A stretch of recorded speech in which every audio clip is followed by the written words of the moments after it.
Hello there. We're glad you were able to join us on this part 2 of the assassination of the character of God. As we discussed earlier, we see an attempt on those who don't know God, those who are not experienced enough in God, are casting a shadow and destroying the very image and character of God. The word assassination, as we said in our previous session, actually means the assassination of a public figure by sudden attack, the murder of a public figure by sudden attack. But it also means the destroying of a person's character and reputation. And in this case, it must be of someone who is highly known. I mean, we say a public figure. And in this case, we're dealing with God. You know, it is the truth that if Satan and his agents and all those who have joined with him in this destructive role, if they could have murdered God, they would have murdered God.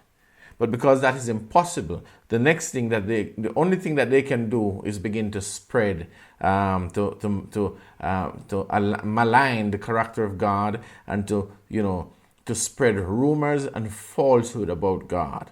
Isn't that? I mean, it's one of those distasteful things.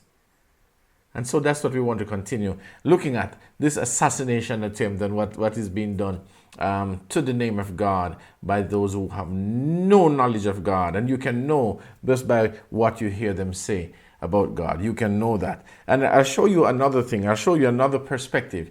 And it is this. If anyone, whether it is your pastor, your teacher, or someone that you respect, anyone says anything about God, about his nature, about his character, that does not line up and match up with what Jesus has revealed, that person is a false prophet. It's a false teacher. It's a false pastor. Or the best we can say, they are very ignorant and misinformed. And so we've heard the perspectives of malinformation, misinformation, disinformation. I mean, all of these different terms. But I think a lot of this is taking place among people who claims to know God. They really don't know God. And that is why they're, maligning his character and destroying his name, destroying the influence of his goodness in the world. And that is such a sad thing. Anyway, the concepts of God is what we want to start off with. The concepts of God. And what are the concepts that we have in our mind of God? Because I realize for us to move on, we have to stop to think about the concepts we have and where those concepts came from. Now, I would like us to look at something which I think is important, and it is the perspective of the disciplinary actions of God. How do you view these disciplinary actions? Because we're going to examine a passage in Hebrews chapter 12, and as we talk about this rebuke and chastisement of God and so on, what thoughts comes to your mind as we discuss this? That's what I wanted to think about, and also to recognize that it's directly related to the concepts that you have in your mind of Him. So let's go to Hebrews chapter 12, keeping in mind that this chapter comes directly after chapter 11, the faith's great hall of fame. We want to pick up in verse 5, and I'm going to read a couple of verses, maybe on down through to verse 11. Let's go. And ye have forgotten the exhortation which speaketh unto you as unto children. My son, despise not thou the chastening of the Lord, nor faint when thou art rebuked of him. For whom the Lord loveth, he chasteneth, and scourgeth every son whom he receiveth. If ye endure chastening, God dealeth with you as with sons. For what son is ye whom the Father chasteneth not? But if ye be without chastisement, whereof are all partakers, then are ye bastards and not sons. Furthermore, we have had fathers of our flesh, which corrected us, and we gave them reverence. Shall we not much rather be in subjection unto the Father of spirits and live? For they, verily, for a few days chastened us after their own pleasure, but he for our profit, that we might be partakers of his holiness. Now no chastening of the Lord of the present seemeth to be joyous, but grievous. Nevertheless, afterward it yieldeth the peaceable fruit of righteousness unto them which are exercised thereby. All right. Very, very interesting passage. Now, as I talk about the concepts in our minds of God, that concept that we have is directly influenced by our culture. And I have to explain what I mean by that. When we think of disciplinary actions, what comes to mind varies based on custom and culture. All right. What do I mean by that statement? Disciplinary actions varies based on the experiences of the circumstances and the background that you have grown up in. So let me give you another example. If you grew up in Jamaica, where the primary disciplinary action is the using of a belt, a whip, a cane, then at the thought of discipline, we think of pain being inflicted. Do you get the point? I mean, I grew up in a home where Bible principles of discipline were rehearsed and practiced. I knew many Bible verses as a child before I knew the book, chapter, or verse. Because, for example, from the book of Proverbs, we would have lots of verses that are quoted to us before we are disciplined. Like for example, my father would say, "Foolishness is bound up in the heart of a child, but the rod of correction will drive it far from him." And that verse is in Proverbs 22:15. Or, "He that spareth the rod hateth his son, but he that loveth him chasteneth him betimes," in Proverbs 13:24. Or, "Withhold not correction from the child, for if thou beatest him with the rod, he shall not die. Thou shalt beat him with the rod, and shall deliver his soul from hell." Proverbs 23:13 and 14. Now, what is my point? Those who grew up in a culture like mine thinks of discipline in a much different way from another person whose disciplinary action in their culture, the disciplinary action was simply being spoken to or locked in a room or placed in a corner for a few moments. Do you see what I'm saying? I hope you're seeing it. So the context of the passage really is what is important. The context of the passage is a reflection on the previous chapter, which is, as we mentioned, the Faith Grades Hall of Fame. The idea is that we should be conscious of the accomplishment of men of like passions and consider how their focus was on the hindrances that prevented them from going forward. I mean, what we should see is, why did they not accomplish more?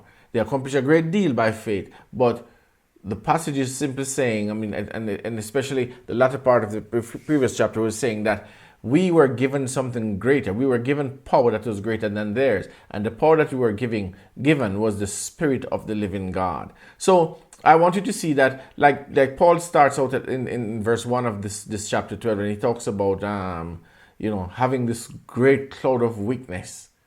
Having seen what these men have performed and done, he said, we should put aside all the hindrances, everything that keeps us back. We spoke about this before, that you are to lay aside every weight and the sin which so easily beset us. And we have looked at that, and we're seeing that unbelief is something that has really ruined us and destroyed us from growing and going forward. I mean, he even mentioned in verse 4 that we have not resisted unto blood. striving against sin. And what is he meaning by this? It means that we have not believed God about who we are and what we have been given as overcomers and conquerors. And we have not believed that to the extent that we would rather blood be shed than to go against or to allow anything to come against us based on our place, the place that we have in him and who we have been made to be in him. That is the perspective. So I guess what it comes down to now is really, how does God discipline? I mean, there seems to be a great conflict in this perspective because of what we looked at in the last session. These two pictures, the two pictures of the Old Testament God versus the New Testament God, the God of vengeance and judgment, and the God of love and a father. You know what I mean? So there's that conflict in realizing, which of these pictures do we go to? Which of these pictures do we accept? Which of these pictures remains with us and we accept to be the real, true revelation of God? Well, I recently saw a comment by someone who is of the opinion that God uses disease and pain and suffering and sickness and to discipline his children. That God actively inflicts pain and suffering in order to discipline. Guess what? He even had an example to prove his point. What was his example? His example was that of Miriam and Aaron. How that they had a disagreement. They were against Moses and they were against him because of the wife he married, the Ethiopian woman. And they even said God did not speak only to Moses. You know what I mean? So God had to come down to deal with the issue. And when God came down to deal with the issue and he spoke to him and said, weren't you afraid to deal with Moses like this? Because Moses is not even like a prophet. Because God spake to him mouth to mouth. That's what, God was defending Moses. But here's the point. How did God deal with Miriam? How did God deal with the situation? Well, according to this brother, he said what God did was God inflicted leprosy on Miriam as a punishment for her reckless attitude. Well, consider this, because even Moses was more sympathetic and begging God to have mercy. Aaron said, speak to God. They recognize, right? And we all do, and I guess everybody will. They recognize their error, but it's always when it's too late. You know what I mean? It's always when it's just too late. But Moses spoke to God, and God said, well, let her remain for a specific time, and hoping by that she would learn a lesson. So let me ask you a question. Was Moses more merciful than God? It would seem so, right? And in fact, is that a picture of God that we just look at? Is that a picture of God? Yes, it's a picture of God, an hidden mystical version wrapped in shadows and symbols. That's what you see in that revelation that we just talked about here. But is there not another picture? Is there not a greater revelation that unfolds much more than we have seen before? Yes. So why is it that brother chooses to use that revelation of God instead of the greater revelation? See? Because he chooses that. Why? Because by choosing that revelation of God, it helps with his picture of God. It helps to show you this is the God we deal with. This is the God we deal with, who is a God of vengeance, who is a God of wrath, and this is the God that he wants to portray and to picture. And when people see this kind of God, they must get fear. Fear is what drives them. If they ever come to a God like this, is because of fear. But the picture we have, the greatest revelation that we have ever had of God comes in a different way, in such a package that when this reality hits you, when this reality of who God is and the nature of God reaches you, love flows. It attracts you and draws you to him, not because of fear, but because of love. Not out of fear, but out of love. So, why then is this picture of the love of God and so on not the one that we see, that others are quick to show? Again, it's the concept that they have and the concept that they want to portray. In fact, here is an answer to that question. Why is that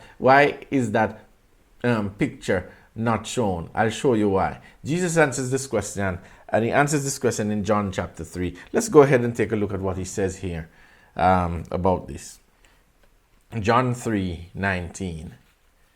And this is the condemnation, that light is come into the world, and men loved darkness rather than light, because their deeds were evil. Isn't that something, folks? Isn't that something? This is the condemnation. So for a person to pull that knowledge of God and to pull that picture of God, what is it showing? It is showing that because of the evil nature, the evil of their deeds, they loved darkness rather than light. They love this ugly picture. They love this ugly picture rather than the picture of light that came. Because that's what he says. It's the condemnation. Light is come. And the same is true for those who chooses not to accept Christ, but who chooses to go the way of sin, to go the way of evil, to go the way of their natural nature. It's the truth. So when a person brings this ugly picture of God, one of two things: they're ignorant, or two, they willingly do that. They willingly mar the character of God instead of build him up and show him as the reality. Okay? All right. So I said there's another revelation that came in the New Testament. And let me just hasten on to say here that the greatest difference between the Old and the New Testament is not some teaching, folks. It's not some stories. That's not the greatest difference between the two. The greatest difference between the Old and the New Testament is a person. That's the greatest difference. A person. And why is that so? Because a revelation came down from God out of heaven that was never, ever seen since the world began. Or maybe I should say, since the days of Adam. It has never been seen since the days of Adam. And that revelation came down. And in fact, here's a powerful verse that most of us have overlooked. And I think it gives this truth in a nutshell. It's John 1 and verse 18. No man has seen God at any time. The only begotten, which is in the bosom of the Father, he hath declared him. Wow, that's amazing. That we have a revelation now. We have a revelation now of God that was never ever seen before. There was nobody else that was qualified to give such a revelation. Nobody else was qualified to give such a revelation. And I mean, their witness was not credible enough. No Old Testament prophet, it was other credible enough witness to testify of the reality of God. So God sent his son. Which son? The son that was in the bosom. What is that suggesting? He was the closest to God, meaning it was in the bosom, not just in the presence of God. Angels are in the presence of God. But the closeness is the fact that he came out of God. He proceeded and came forth out of God. He had the very nature of God, which is the nature of divinity. He had that very nature. And so he brought the truth about the character of God to the world, because what came before was not the true picture. Since God was moving or God was in shadows and in the shadows and was ruling as a judge, it was not the true picture. But the perspective was not that of a loving father. In fact, he was never known as a father. But Jesus came and brought down this just came down from heaven, where God is, to demonstrate to us what God is really like in nature and character. And is the only one who is most like God, because he's the only one that is divine like God. Well, at that time, now he has shared that divinity with us. I mean, hallelujah. He has just made us to be partakers of that divine life. And do you realize what he's done? He has given us that nature of God, so we can witness of God and witness about God like he witnessed about God. But my great great sorrow exists among us, that even those who God has given his own nature are against him. They are spreading propaganda against God, maligning his character and destroying his image in the world. But not Jesus. His entire life, Jesus' entire life was one of admiration, because he showed the people among whom he lived, and those who read about his life, like you and me, read about his life, and he showed us the true meaning of love. He showed us what it means that God is love. That was what he brought. Now, so when he took a baby in his arm, or scolded the disciples for sending away the children, but told them, allow them to come unto me, he was showing us what God is like. When he forgave a woman caught in the act of sin, when he healed a man who caused his own suffering, when he brought back to life the only son of a woman in grief, or fed a crowd of hungry people, he was demonstrating what God is like. I mean, when James and John were upset with the Samaritans for not allowing them in their city and wanted to call fire down from heaven as Elijah did, he told them that was not a right spirit, showing mercy even on his enemies. Even in death, with all the suffering he went through and the beatings he endured, could still pray that God would forgive those who mistreated him and abused him because they were all innocently ignorant. He was showing how God deals with us, you and me, when we don't know better or have wrong concepts of him. So what we're seeing here, folks, is the face of God in Jesus. That's what we're really seeing. The face of God in Jesus. No, the true picture of the character of God is not what comes from your pastor or your teacher. That's not the true picture of God, but what comes from Jesus in the scriptures, because he is the truth about God. In fact, let me hasten on to tell you something, folks. If your pastor or your teacher or those above you teaches you something about God that does not align with Jesus' revelation of God, that person is not telling the truth. That person does not know God, and they're not telling you the truth. And it is evident from what they say. If they spread rumors about him and falsehood about him and try to malign his character, it is evidence that they don't know him. I mean, I can read a scripture, but the moment I try to explain it and try to put my own spin on it, then it is my understanding or my opinion of what I read. Otherwise, the scripture explains itself. The scriptures are self-explanatory. Look, take a passage, and if you want to know the true meaning of it, you find somebody like an 8-year-old, a 5-year-old, 6, if they can read and comprehend, just give them, read this, and you'll hear the true meaning of the verse. You know why? Their minds were not corrupted by religion. That's it. Now, I mean, just think about this. When you think about God, how did God deal with Adam when he found out that Adam erred, that he did what he told him not to do? How did God? Was God upset? Was God willing? And this question would go to even those people who says God disciplined people by sickness and disease. What did God do to Adam? Why wasn't he struck dead right there? See, that's my point. I mean, look at Jesus. God was merciful to Adam. He was sympathetic to Adam. He worked out the plan of salvation for Adam. That you and I, even though we had Adam's nature, we still had hope because he made a way possible for us. Do you see what I'm saying? I mean, then look at Jesus. How did Jesus deal with the wayward disciples when they failed? Then you see how God deals with us all. He didn't condemn them. He didn't curse them. No.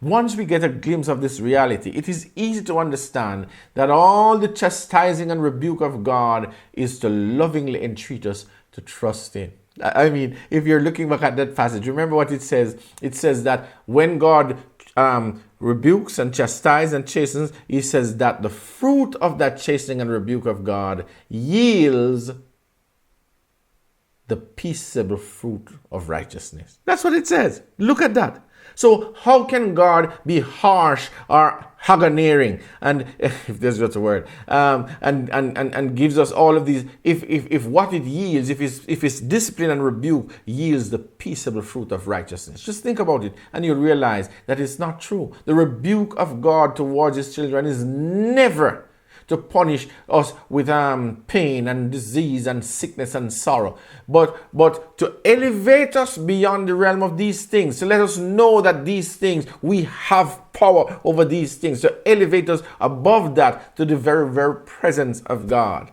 Because what is he teaching us. He's teaching us that if we understand who we are and begin to walk in the Spirit, we will never do those things. We'll never fulfill the lust of the flesh. We'll never ever sin. That's the point he's making. So every time they failed at things that they should have been victorious in, he tells them their problem.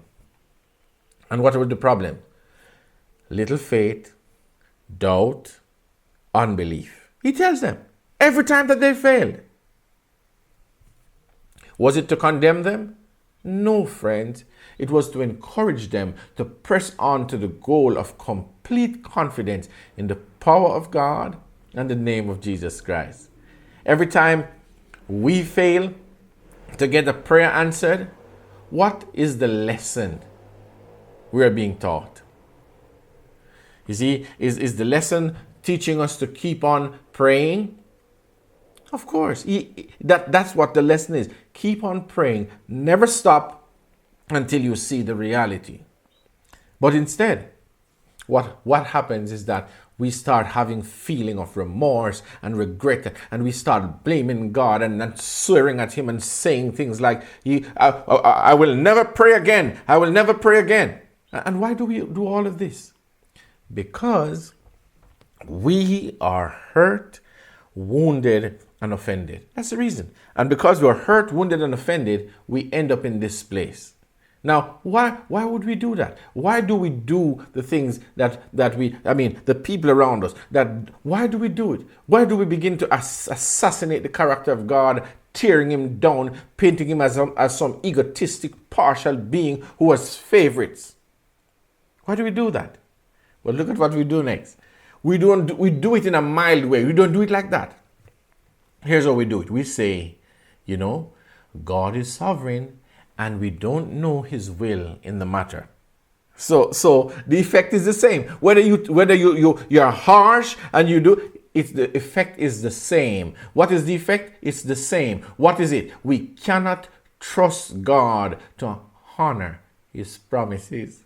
Oh my. We can't trust God to honor his promises. And what is that? That is an indictment against the God of love, whose character is being assassinated by men and women who have not known God nor his Son. In fact, that's what Jesus said would happen in the last days, that they will kill you, and he that killeth you will think he doeth God favor. That's what it comes down to. They destroy his name. They malign his character. They assassinate his character. And they think that they're doing good. I mean, how can we have a different witness than that of Jesus? How?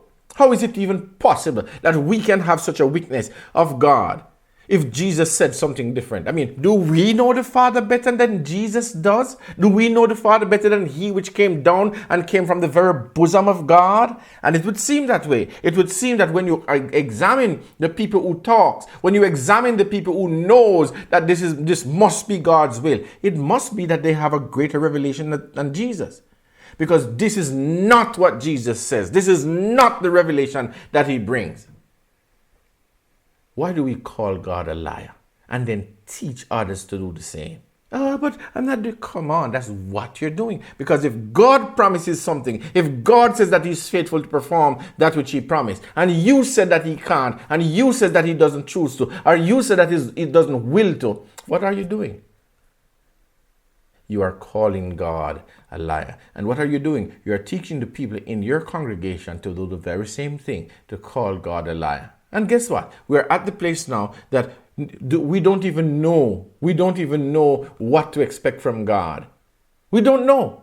We don't know his character. His character is not, he doesn't have dignity and worth in his character, that his name means something and there's a value in his name and value in his promise. No, there's nothing like that, because he changes. He's you don't know what mood he's in today. So you pray, let's see if he's in a good mood. If he's in a good mood, maybe he'll bless me if he's in a good mood. But if not, you know what is going to happen. That's the picture we give. But folks, if you're intelligent enough, you'll know that this is all garbage, and that what we're really doing is throwing God under the bus. I mean, we're low-key assassinating him. I mean, I want you to think about this. Look, listen, friends. I, as a man, I see your suffering. I want you to be well. I feel your suffering. But it is not up to me, because if it was up to me, I would have given you your heart's desire. You know I would have healed you if it was up to me. But friends, we are dealing with a God who is hard to understand. His will differs depending on who is in need. That's what we say. His will differs depending on who is in need. Now, when we talk like this, are we being honest? When we talk like this, are we being honest? Or are we elevating ourselves above and beyond the character of God? Do you think you can love like God? Do you think you can love like God? No. But yet we prove that that is the case. We prove that I don't know why God does this. I would have done differently. I don't know why he does it. See what we do? We don't know God if we do that. We don't know God. It's just the truth.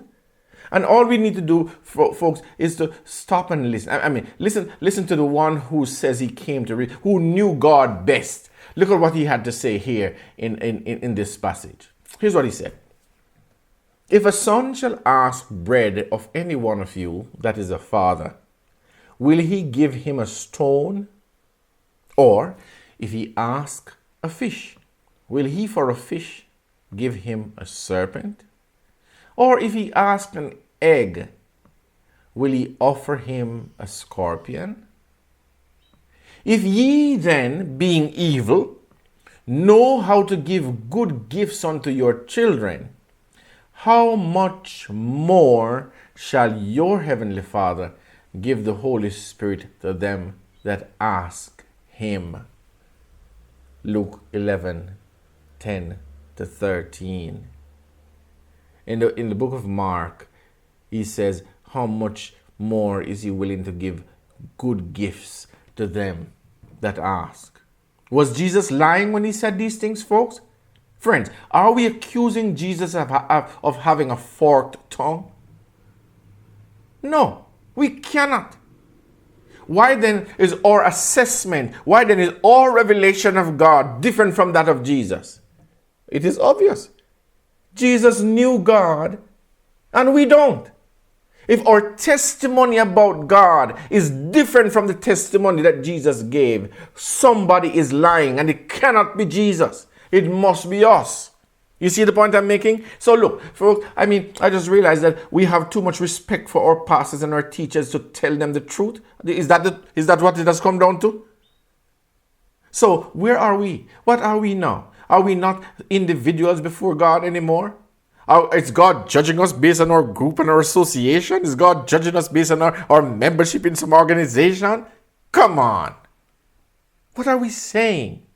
Look, Jesus himself said this, folks. Listen what Jesus says. He said, and whatsoever you shall ask in my name, that will I do, that the Father may be glorified in the Son.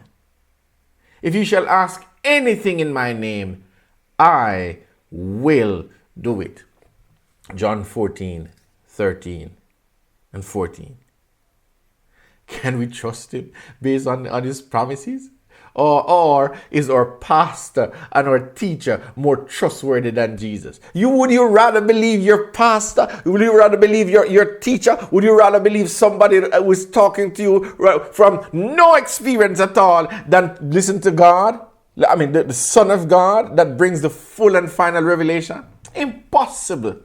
And I hope we're seeing the conundrum that we have found ourselves in, folks. We should be repenting before God for the evil we have brought upon his name, simply because we have not known his name. That is just the truth. Because I tell you, it is so hard when you listen to people, so hard when you listen to these preachers today that tells people that it is God's will for them to suffer, that it is God's will for your loved ones to die, that it is God's will for all of the evil that is taking place in the world. It is God's will. Who is this God? Who is this God? When Jesus tells you it is not the will of God for you to suffer. It is not the will of God for you to be where you are. And we accept another's weakness, another's testimony outside of him. Well, It just shows you how far gone we are. Well, look at this verse with me. This is Romans 1. And here's what the author of the book of Romans says. He says, "For the wrath of God is revealed from heaven against all ungodliness and unrighteousness of men who hold the truth in unrighteousness." The word here is the word hold the truth means to suppress the truth. And he says that the wrath of God is revealed from heaven against all of this ungodliness and unrighteousness of men who suppress the truth in unrighteousness. How do you suppress the truth? I mean, do you know what happened to these men who suppress the truth, even when the evidence is in nature and in themselves and in the scriptures? Do you know what happened to these men? What do you think will come of these men and systems that destroys God's name and God's nature and character before men? What do you think will happen to them? I mean, in this passage that we just referenced here in Romans 1, we are told that those who do this becomes reprobates. What does that mean? What does the word reprobate mean? It means they are unapproved by God, that they are worthless, rejected, and castaways. That's what it means. Now, I want you to think about this then, folks, because look, the passage actually says that because of their attitude, even the fact that they did not honor God, even though the revelation was there, that God gave them up to reprobate minds, but also that he gave them over to uncleanness. I mean, for this reason, they became homosexuals. So if you begin, look, how long are you going to stay in this place? When somebody tells you that it is God's will and they don't know, how long are you going to stay true to such a God? You tell me, who is going to honor a God like that? Who is going to be loving to a God like that? And you have no clue what he'll do with you. You don't know what he'll do with you. You don't know, I mean, when you fall in his hand, what is he going to do with you? Will he punish you with disease and cause you, pain and suffering for the rest of your life? You don't know.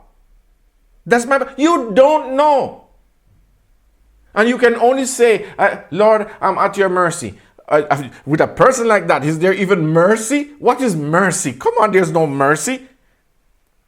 A being like that who deals with people on that level, where is the mercy? Where is the mercy? Where is the mercy? There's only favoritism. There's only partiality. There's no mercy. If this is the truth about God. But I'll tell you something. I realize there's a difference with being honest and being dogmatic. And let me explain what that means. When you're honest about certain things, it's easy for someone to recognize or to claim or to say clearly that I don't understand this. I don't know how to explain this, but I do know this is what the Word of God says, right? Like somebody said to me recently that God has really disappointed them, but they still know that He is good. I don't know how you come to that. If He disappoints you, and so how do you still know that He is good? I don't know. I'll leave that there, okay? But what is the difference with being honest and being dogmatic? Being honest is that if you don't know, you just don't know. Being dogmatic is that you think you know everything, that you say, it must be this way. That's the difference. Now, I mean, there's a major difference between being honest, because it's your nature, it's who you are being dogmatic to save your face. You know, that would be dogmatic because you ought to know. No.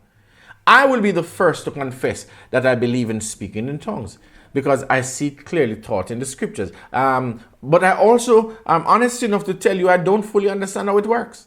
I mean, for that reason, I will not condemn anyone that speaks in tongues except I have a direct revelation about such thing, right? I cannot speak as if I know everything, even though the word tells me that I do. But based on who is in me, that's the only way that the only reason that I know everything is because He who knows everything, God and His Son, dwells on the inside. But I must first learn to align myself with the Spirit of God in me, so I will have wisdom in the things that are needed, right? But I mean, let's come back to this point, friends. I cannot speak of an experience that I've never had. How do I do that? I realized when the Spirit came at Pentecost that they spake in other tongues. Jesus promised that he that believeth on me, they will speak with new tongues. That's what he said, Mark 16. But to the disciples at the day of Pentecost, when they were moved by the utterance of the Spirit and spake in other tongues. Cornelius' household, Acts chapter 10, they all spake in tongues. The Spirit descended and they spake in tongues. Acts 19, those 12 that came in the upper course of Ephesus, they were rebaptized. Paul laid hands on them. They spake in tongues. So who am I to say this is not so? Who are you to say this is not so? If you have never had look, I've wondered this, right? If I'm praying to God and in my prayer time with God, something begins to come out of my mouth and my mouth begins and things starts coming out of my mouth. Do I stop and say, no, Lord, take that back? I don't know, that must be a demon. Do I do that? See? But my concepts in my mind can cause me to do that. See what I'm saying? But the reality is that they spake in other tongues as the Spirit gave them utterance. What about when the Spirit gives me utterance or the Spirit gives you utterance? What do? See, but we're not connected with the Spirit. That is that we're seeing that. We can't see that or experience that. We are not connected with the Spirit.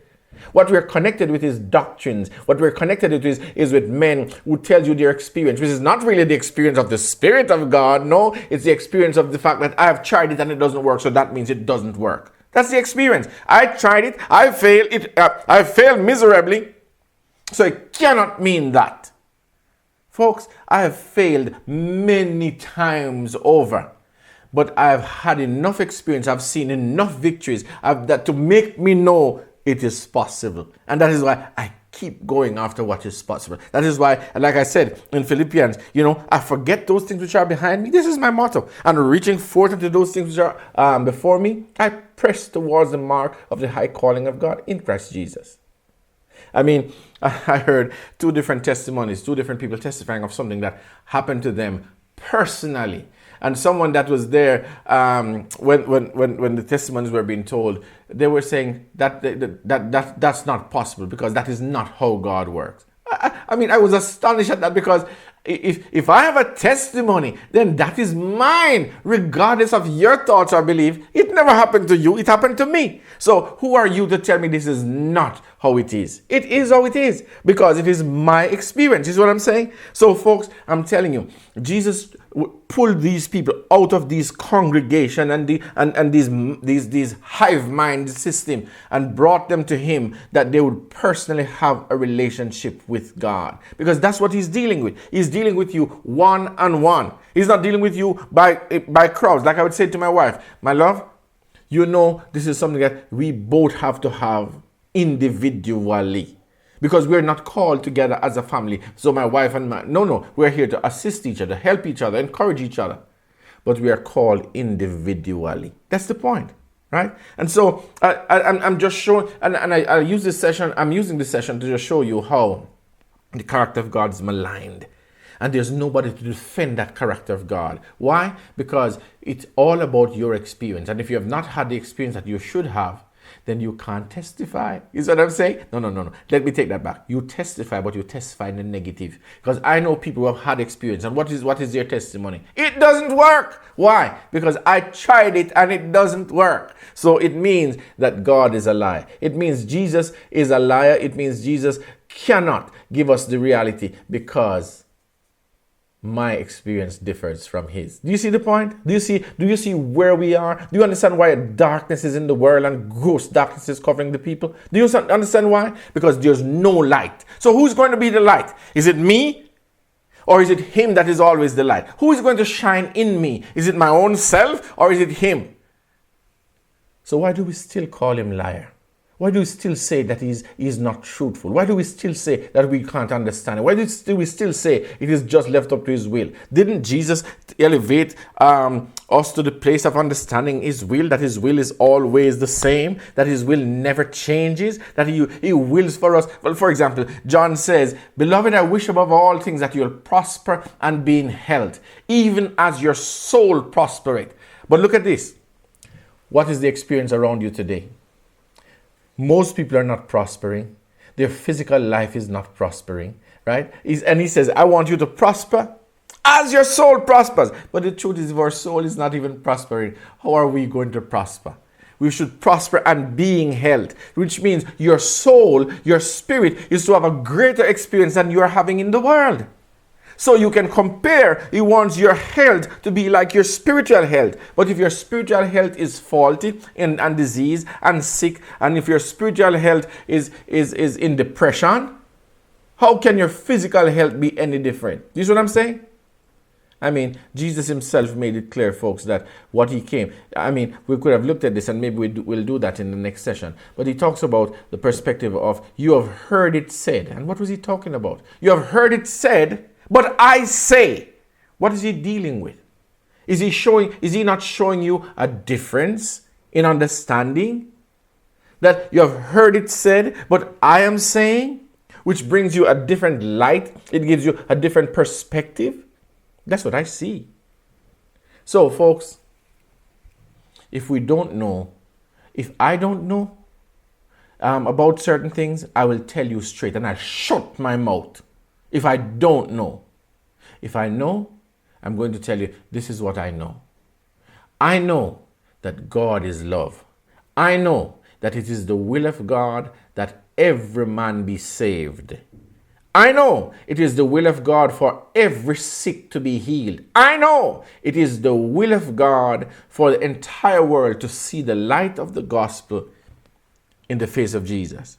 I also know that we have that treasure in earthen vessels. I also know that God is shining through us in the world today if he's allowed to. So, are you allowing his light to shine? Are you really understanding and recognizing that you are the light of the world? That you are a city set on a hill that cannot be hid? Are you recognizing that? Then, from now on, will you stop joining those who are assassinating the character of God and destroying his image in the world and make a difference? I know I am willing. I hope you are willing. I am willing. That is my pledge in life. That is my pledge to God, that I will, by the grace He's given me and the power that is in me, to bring the light of the knowledge of the glory of God to the world. And I hope you'll join me in this. All right. Thank you so much for joining me in this session as I just, ran across a couple of things that I think are essential to establish. And I really hope that you're gaining some understanding by the things that we're sharing here. So until next time, see you on the next one. God bless you. Much grace.